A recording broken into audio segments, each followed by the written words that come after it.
Bienvenue dans la présentation de ce petit boîtier Prozor qui a pour but de convertir un signal coaxial ou SPDIF en audio, donc soit en filaire ici, soit en cinch. Alors, pour le faire fonctionner, eh bien, il va d'abord falloir l'alimenter.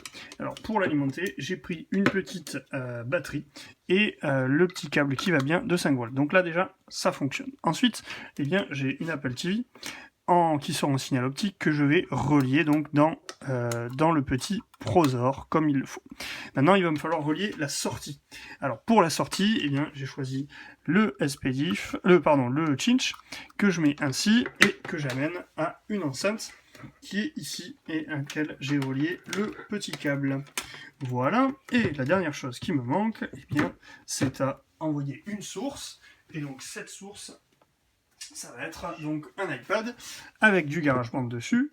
Donc je me mets en AirPlay et j'envoie sur l'Apple TV qui est ici.